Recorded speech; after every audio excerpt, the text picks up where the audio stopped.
ছাড়েন, এমন করে ব্যথা দিচ্ছেন কেন? আমার খুব লাগতেছে।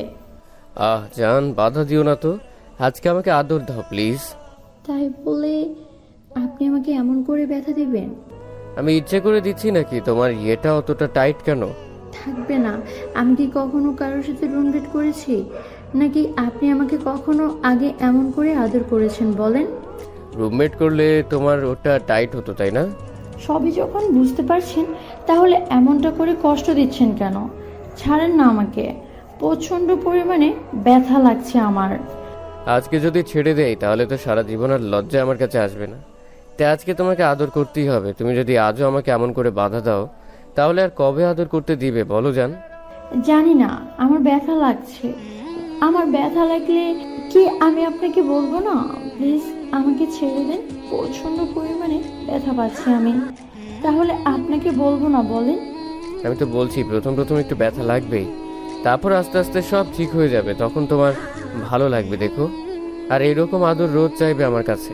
প্রথম দিনেই তো এত কষ্ট দিচ্ছেন, তাহলে এরপর যে আমার কি হাল করবেন সেটা হারিয়ে হারিয়ে বুঝতে পারছি। আরে বাবা, কিছুই হবে না আমি থাকতে। তুমি এত চিন্তা করো কেন? জান, আমি তোমার ব্যথাটা দূর করে দিব। দেখো, আজকে এরকম করে ব্যথা লাগতেছে তার মানে এই না যে প্রতিদিনই ব্যথা লাগবে। দেখো একটু পরে সবটাই ঠিক হয়ে যাবে। সেই প্রথম থেকে বলতেছো সব ঠিক হয়ে যাবে, কিন্তু কিছুই ঠিক হচ্ছে না, উল্টো আরো বেশি ব্যথা লাগছে। তুমি কি বুঝতে পারছো না কেন আমাকে এমন করে কষ্ট দিচ্ছ? তোমার কি আমাকে কষ্ট দিতে খুব বেশি ভালো লাগে বলো? জান, আমি কি ইচ্ছে করে কষ্ট দিচ্ছি নাকি? তোমাকে বলছি একটু ধৈর্য ধরো, একটু আমাকে বুকের সাথে শক্ত করে জড়িয়ে ধরে রাখো। দেখো, আদর করলে তোমারও ভালো লাগবে। আজকে আদর করতে না দিলে কবে দিবে জান? বিয়ের আগে যখন তোমাকে বলেছি একটা বার তোমাকে কাছে পেতে ইচ্ছে করছে, তখন তুমি কি বলেছিলে? এখন আমাকে আদর করতে দিবে না, তাই তো? আমি তো বলেছিলাম তখন বিয়ের পর থেকে আদর করতে দেব। তাহলে এখন তো বিয়ে হয়েছে, এখন আদর করতে দিচ্ছ না কেন জান?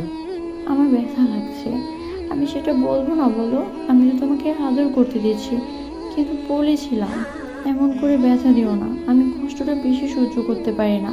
আর তুমি সেটাই আমাকে বারবার দিচ্ছ, তাহলে কি আমি সেটা তোমাকে বলবো না? অবশ্যই বলবে। আর আমি তো বলছি যে একটু অপেক্ষা করো, ঠিক হয়ে যাবে। তারপরে তুমি কেন আমাকে বাধা দিচ্ছ? তোমাকে আর কতবার বোঝাতে হবে প্রথমবার আদর করলে একটু ব্যথা লাগে? এই ব্যথাটা একটু সহ্য করে দিতে হয়। তুমি সেটা না করে বারবার আমাকে বারণ করছো আদর করতে। আচ্ছা, তুমি আমার থেকে দূরে গিয়ে ভালো থাকতে পারবে? আর আমি যদি তোমার উপর রাগ করে থাকি সেটা কি তোমার ভালো লাগবে বলো? সবসময় এসব কথা কেন বলো? আচ্ছা, তুমি কি আমাকে কষ্ট দেওয়ার জন্য বিয়ে করেছো বলো? তোমার কি আমাকে কষ্ট দিয়ে খুব বেশি ভালো লাগছে? আরে বাবা, না কেন? তোমাকে কষ্ট দেওয়ার জন্য বিয়ে করব? তুমি তো সবসময় আমার বুকে থাকবে জান, সবসময় তোমাকে এমন করে আদর দিব যেটা তোমারও ভালো লাগবে। তুমি নিজেও চাইবে যেন আমি তোমাকে আদর করি। তাহলে তুমি এসব বলছো কেন? আমার কি তোমার এসব কথা শুনে খারাপ লাগবে না বলো জান? প্লিজ এমন করে বলিও না। আচ্ছা, আমি কথা দিচ্ছি এরপর থেকে এমন করে ব্যথা দিব না, কেমন? আজকের দিনটা সহ্য করে নাও, দেখো কালকে থেকে তোমারও খুব বেশি ভালো লাগবে।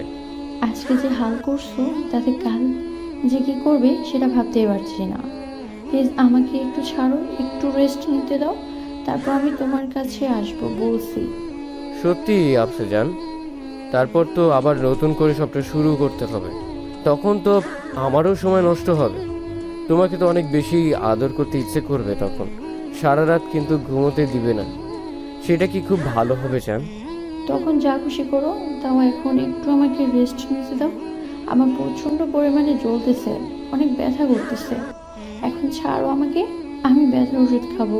মনে হচ্ছে ব্যথায় শেষ হয়ে যাব। আরে বাবা, এমন কিছুই হয়নি। তোমার মনে হচ্ছে এমনটা, কিন্তু দেখো সব ঠিক হয়ে যাবে একটু পর। তারপর তোমারও ভালো লাগবে। তুমি কিন্তু ভুলেও আমার থেকে দূরে সরে থাকার চেষ্টা করবে না জান। তাহলে কিন্তু জোর করে তোমাকে আদর করবো, সেটা কি ভালো হবে বলো? রাফসান সাদিয়াকে ছেড়ে দিতে দিতে বলল কথাটা।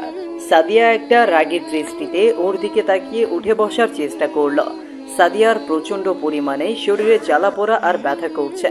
এই প্রথম কোনো পুরুষের স্পর্শ পেল। সাদিয়া একটা ভেঞ্চি কেটে রাগের দৃষ্টিতে ওর দিকে তাকিয়ে বলতে লাগলো, লুচু বেটা, আমাকে মারার ধান্দা করছো তাই না? তো আমার কাছে আর কে আসবে শুনি? তুমি আমাকে জোর করে আদর করবে তো? আমি এখনই বাসায় চলে যাব, দেখি তারপর তুমি আমাকে কি করে আদর করো। তুমি আমাকে ছেড়ে দূরে থাকতে পারবে জান? তুমি আমাকে ভালোবাসো বলেই তো বিয়ে করেছিলে। এখন যদি তুমি আমাকে আদর করতে না দাও, আর আমি যদি অন্য কোনো মেয়ের কাছে গিয়ে আদরটা নেই, তখন কি তোমার ভালো লাগবে বউ? তোমার যা খুশি করো, তারপরও আমাকে এমন করে আদর করতে পারবে না। আমার কষ্ট হয় না বুঝি? আমার কষ্ট হলে আমি তোমাকে সেটা বলবো না, নাকি তোমার খারাপ লাগে তুমি বলতে না? তোমাকে তো বললাম আস্তে আস্তে আর খারাপ লাগবে না। আচ্ছা, তুমি এমন করে সবসময় আমাকে দূরে সরিয়ে রাখবে জান, নাকি তোমার আমার আদর চাই না বলো? হ্যাঁ লাগবে, কিন্তু এমন করে কষ্ট দিলে আমি কখনো আর তোমাকে আদর করতে বলবো না। ফাজিল ফোলা একটা, ব্যথা দিয়ে আমাকে পুরো শেষ করে ফেলেছো। দাঁড়ো, ফ্রেশ হয়ে আসি। একদম দুষ্টামি করবে না। সাদিয়া উঠে যেতেই রাফসান ব্যালকনির দিকে চলে গেল। সাদিয়া আর রাফসানের আজ বাসর রাত। একটু আগেই ওদের বিয়ে হয়েছে। সাদিয়া আর রাফসান দুজনেই দুজনকে অনেক বেশি ভালোবাসতো। রাফসান বিয়ের আগে সাদিয়ার সাথে অবৈধ মেলামেশা করার চেষ্টা করলে সাদিয়া বিষয়টা বুঝতে পেরে ওকে দূরে সরিয়ে রাখে। রাফসান ওকে বিষয়টার জন্য বললে তখন সাদিয়া ওকে বলে বিয়ে করে নিতে, আর বিয়ের পর ওকে আদর করতে দিবে। রাফসানও খুব তাড়াতাড়ি একটা জবের ব্যবস্থা করে। যদিও ওদের নিজস্ব ব্যবসা আছে, তারপরেও রাফসান চায় না ওদের ব্যবসায় নিজেকে জড়াতে। তাই চাকরিটা পাবার পর রাফসান সাদিয়ার আব্বু আম্মুর সামনে দাঁড়াতেই সাদিয়ার আব্বু আম্মু আর বারণ করেনি, কারণ সাদিয়ার আব্বু আম্মু জানতো ওরা দুজন দুজনকে আগে থেকেই পছন্দ করত। তাই রাফসানের সাথে তাদের মেয়েকে বিয়ে দিতে রাজি হয়েছে। আজ 1 মাস পরে ওদের বিয়ে হয়েছে। বিয়ের সব কাজ শেষ হতেই রাফসান বাসর ঘরে আসে আর সাদিয়াকে কাছে টেনে নেওয়ার চেষ্টা করে। তারপর যখন রাফসান সাদিয়াকে আদর করতে আরম্ভ করে, তখন সাদিয়া অনেক বেশি ব্যথা পাচ্ছিল। তারপর ওদের মাঝে কি কথা হলো সেটা তো আপনারা জানতেই পারলেন। তো সাদিয়া ফ্রেশ হয়ে এসে দেখে রাফসান ব্যালকনিতে দাঁড়িয়ে আছে।